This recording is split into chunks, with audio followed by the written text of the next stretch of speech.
राज्यसेवेप्रमाणेच governor general या theme कंबाईनला सुद्धा खूप कमी प्रश्न आपल्याला आढळून येतात.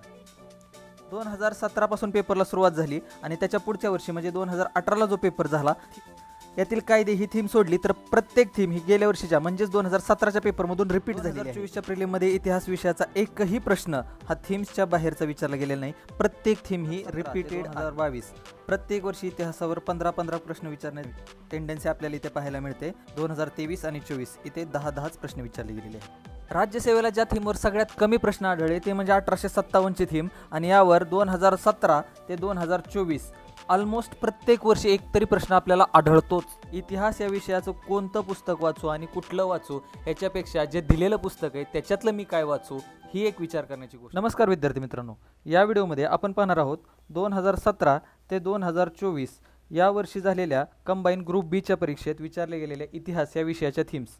तर माझ्यासमोर आता आहे कंबाईन ग्रुप बीचा प्रिलिम्सचा 2024चा पेपर. तर या पेपरमध्ये विचारले गेलेले जे थीम्स आहेत त्याचा आपण ॲनालिसिस करूया. 2024ला झालेल्या कंबाईन ग्रुप बीच्या प्रिलिम्समध्ये प्रश्न क्रमांक 1 पासून इतिहासाविषयीची सुरुवात आपल्याला पाहायला मिळते. तर प्रश्न क्रमांक पहिला आपण इथे पाहू शकतो. खालीलपैकी योग्य विधानाच्या पर्यायाची निवड करा आणि खाली 3 विधानं दिलेली आहेत. भारतात पहिली सुती कापडाची गिरणी मुंबई येथे सुरू झाली. भारतात पहिली तागाची गिरणी रिसरा येथे सुरू झाली आणि भारतातील पहिली सुती कापड गिरणी कावसजी नानाभाई यांनी सुरू केली. तर इथे आपल्याला दिसून येतं की हा जो प्रश्न आहे तो गिरणीशी रिलेटेड आहे. तर गिरणी म्हणजे ह्या काय, गिरणी झालं किंवा ताग सुती कापड झालं किंवा ताग झालं, हे जे आहे ते उद्योगाशी रिलेटेड प्रश्न आहे. त्याच्यामुळे ही जी थीम आहे ती वसाहतकालीन अर्थव्यवस्था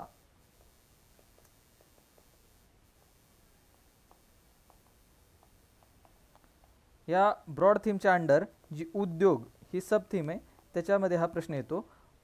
त्याच्यामुळे आपण याला वसाहतकालीन अर्थव्यवस्था आणि उद्योग असं कन्सिडर करूया. पुढे प्रश्न क्रमांक 2, कोल्हापूर येथील 27व्या पलटणीतील हिंदी शिपायांनी खालीलपैकी कोणाच्या नेतृत्वाखाली 31 जुलै 1857चे बंड केले होते. आता इथं आपल्याला प्रश्नातूनच दिसून येतं की 1857चे उठाव ही थीम आहे, जे आपण राज्यसेवेच्या पेपरमध्ये पण पाहिली होती. कारण त्याच्यामध्ये आपल्याला फक्त एकच प्रश्न आपल्याला 1857च्या थीमवर आढळून आला होता. पण इथे आपल्याला भरपूर प्रश्न ह्या थीमच्या रिलेटेड आढळून येतील. पुढे जाऊयात. प्रश्न क्रमांक 3, सती प्रथेबद्दल शास्त्राच्या संमतीने केलेला खून असे खालीलपैकी कोणी म्हटले आहे आणि खाली 4 पर्याय दिलेले आहेत. तर आपल्याला हे याच्यावरून उत्तरावरून पण कळून येतं आणि याच्यावरून वाक्यावरून पण आपल्याला अंदाज येतो की हे जे प्रश्न आहे तो समाज सुधारक या थीमवर विचारला गेलेला प्रश्न आहे. पुढे जाऊया. प्रश्न क्रमांक 4, पुढील जोड्या लावा. प्रार्थना समाज, सत्यशोधक समाज, सार्वजनिक सभा आणि आर्य समाज. तर आपल्याला इथे या जोड्यावरून हे लक्षात येतं की हे जे आहे ते समाजाशी रिलेटेड हे प्रश्न आहेत, जे की समाज सुधारकांनी जे वेगवेगळे समाज स्थापन केले त्याच्यावर हा प्रश्न आहे, जे की प्रबोधन काळ या थीममध्ये कव्हर होतं. समाज सुधारक आणि त्यांनी स्थापन केलेल्या संघटना. पुढे जाऊयात आपण. प्रश्न क्रमांक 5, 1909 मध्ये कामगार हितवर्धक सभा या संघटनेची स्थापना करून कामगारांना शिक्षण, कायदेशीर सल्ला देण्याचे काम खालीलपैकी कोणत्या व्यक्तीने केले होते आणि खाली 4 व्यक्तींची नावं दिलेली आहेत. तर आपल्याला प्रश्नातूनच कळून येतं की ही जी थीम आहे ती आहे कामगार चळवळ. या थीमशी रिलेटेड हा प्रश्न विचारला गेलेला आहे. पुढे प्रश्न क्रमांक 6, होम रूल म्हणजे आणि खाली 4 विधानं दिलेली आहेत. तर आपल्या देशाचा कारभार प्राप्त करून घेणे, स्वराज्य प्राप्त करून घेणे, इंग्रजांच्या जोखंडातून मुक्त होणे आणि स्वशासनास प्रतिकार करणे. आता होम रूल जी आहे ती काय आहे, स्वातंत्र्य चळवळीतील एक संघटना आहे जी की ॲनी बेझंट आणि टिळकांनी स्थापन केलेली होती. तर ही जी थीम आहे ती येईल स्वातंत्र्य चळवळ आणि त्यातील संघटना.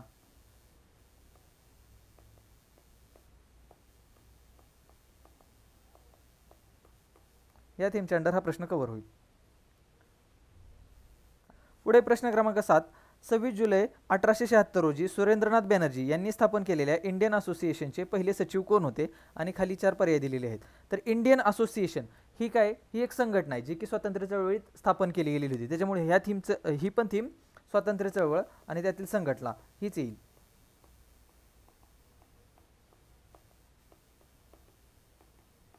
तसेच सुरेंद्रनाथ बॅनर्जी हे त्या काळातील एक प्रॉमिनंट लीडर होते. त्याच्यामुळे स्वातंत्र्य चळवळ आणि नेते या थीममध्ये सुद्धा हा प्रश्न कव्हर करता येऊ शकतो. पुढे प्रश्न क्रमांक 8, खालीलपैकी नागपूरच्या कोणत्या राजाने आपल्या मृत्यूनंतरच्या वारसाची काहीच व्यवस्था न केल्याने कंपनी सरकारने त्याचे राज्य खालसा केले होते? आणि खाली 4 पर्याय दिलेले आहेत. तर आपल्याला इथे हा प्रश्न थोडासा आउट ऑफ द बॉक्स म्हणता येईल, कारण ईस्ट इंडिया कंपनी आणि त्यांनी जे काही धोरणं राबवले होते त्याच्याशी रिलेटेड हा प्रश्न आहे, त्या थीमवर आधारित प्रश्न आहे. पण ईस्ट इंडिया कंपनीच्या धोरणावर असं डायरेक्ट खूप कमी प्रश्न आढळतात की त्यांनी कुठले धोरण अवलंबले होते, जसं की तैनाती फौजेचं धोरण असेल किंवा मग संस्थाने खालसा करण्याचं धोरण असेल, त्याच्या रिलेटेड कमी आपल्याला प्रश्न सापडतात. त्याच्यामुळे आपण ह्या थीमला ईस्ट इंडिया कंपनी आणि त्याची धोरणे असंच कन्सिडर करूया. पुढे प्रश्न क्रमांक 9, झाशीची राणी म्हणजे सर्व बंडखोरांमधील एकमेव पुरुष होती, हे विधान खालीलपैकी कोणी केले? आणि खाली 4 पर्याय दिलेले आहेत.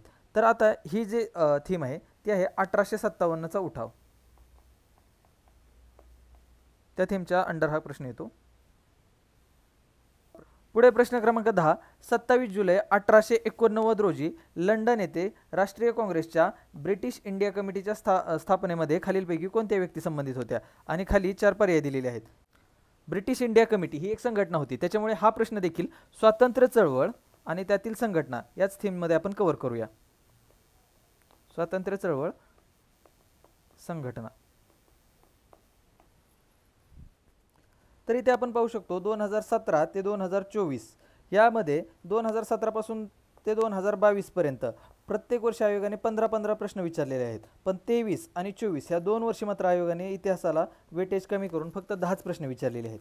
तर आपण इथे एक वर्षाचं जरी ॲनालिसिस केलं तरी 2017ला आणि 2018ला म्हणजे 2017ची ही परीक्षा पहिली अशी परीक्षा होती जी कंबाईन घेतली गेलेली होती. त्याच्या आधी PSI STI ASO ह्या सेपरेट घेतल्या जात होत्या आणि 2017ला ह्या थीमवर आधारित प्रश्न विचारले होते. आणि 2018ला जर आपण ॲनालिसिस केलं व्यवस्थित तर ऑलमोस्ट प्रत्येक प्रश्न हा 2017च्याच थीममधून रिपीट झालेला आपल्याला पाहायला मिळतो. एक्सेप्शन फक्त कायदे या थीमचा, की कायदे ही थीम आहे जी 17मध्ये विचारली गेलेली नव्हती. पुढे जर आपण पाहिलं तर 2024च्या प्रिलिममध्ये पहिला प्रश्न होता वसाहतकालीन अर्थव्यवस्था आणि त्याच्यातील उद्योग. आता ही जर थीम आपण पाहिली तर याच थीमवर आधारित 2022चा जो 6वा प्रश्न आहे तो देखील वसाहतकालीन अर्थव्यवस्था आणि त्याच्यातील उद्योग याच्यावरच प्रश्न विचारला गेला होता. सेम 2021चा सेकंड प्रश्न तो पण वसाहतकालीन अर्थव्यवस्थेवरच विचारला गेला होता आणि त्यातही प्रॉमिनेंटली उद्योग या विषयावर. तसेच 2017चा 5वा प्रश्न हा देखील वसाहतकालीन अर्थव्यवस्थेवरच विचारला गेला होता आणि त्यातल्या त्यात उद्योग ह्या विषयावर आधारित हा प्रश्न होता. पुढे जर आपण पाहिलं तर जी 2024 पासून ते 2017 पर्यंत जर आपण रिव्हर्स गेलं तर आपल्याला सगळ्यात जास्त वेळा पाहायला मिळते ती म्हणजे 1857 ही. 1857चा उठाव हा एक खूप मोठ्या स्केलवर झालेला उठाव होता. पण 1857च्या पूर्व आणि 1857च्या नंतर असे 2 फेज जरी केले तर याच्यामध्ये सुद्धा 1857 पूर्व उठाव सुद्धा आपल्याला आढळून येतात आणि 1857च्या नंतर सुद्धा उठाव आपल्याला आढळून येतात. तर त्या दृष्टिकोनातून आपण या थीमला सुद्धा वेगवेगळं कन्सिडर केलेलं आहे. 1857चा उठाव ह्या थीमवर 2024 मध्ये हे 2 प्रश्न आपल्याला आढळून येतात. 2023ला 1857चा उठाव या थीमवर 3 प्रश्न विचारले गेलेले होते. म्हणजे 1857चा जर उठाव ही जर थीम जर आपण व्यवस्थित केली असती तर 2024चे हे 2 प्रश्न सुद्धा आपल्याला इझिली सॉल्व्ह करता आले असते. स्वातंत्र्य चळवळ आणि त्याच्यातील संघटना ह्याच्यावर जर आयोगाचा भर थोडा जास्त दिसतो, कारण 2024ला आपण इथे स्वातंत्र्य चळवळ आणि त्याच्यातील संघटनावर प्रश्न पाहतो. इथे हा पण प्रश्न स्वातंत्र्य चळवळ आणि त्याच्यातील संघटनांवरच आधारित आहे. आपण जर अजून पुढे गेलो तर स्वातंत्र्य चळवळ आणि त्याच्यातील संघटना ह्याच्यावर 2020चा 15वा प्रश्न देखील स्वातंत्र्य चळवळ आणि त्याच्यातील संघटनांवरच आधारित आहे आणि 2022चा 15वा प्रश्न देखील स्वातंत्र्य चळवळीतील संघटनावर आणि त्याच्यातील नेते ह्या थीमवर आधारित आहे. ईस्ट इंडिया कंपनी ही जरा नवीन थीम आहे, याच्यावर आत्तापर्यंत प्रश्न सहसा जरी आढळले नसले तरी इथून पुढे आयोग ह्याच्यावर प्रश्न विचारू शकतो. आधी आपल्या थीमचा अभ्यास करून झाल्यानंतर मग ईस्ट इंडिया कंपनी आणि तिची धोरणे या थीमचा आपण अभ्यास करणार आहोत. समाज सुधारक ही जशी राज्यसेवेला प्रॉमिनंट थीम होती तशीच कंबाईनमध्ये सुद्धा आपल्याला ते आढळते.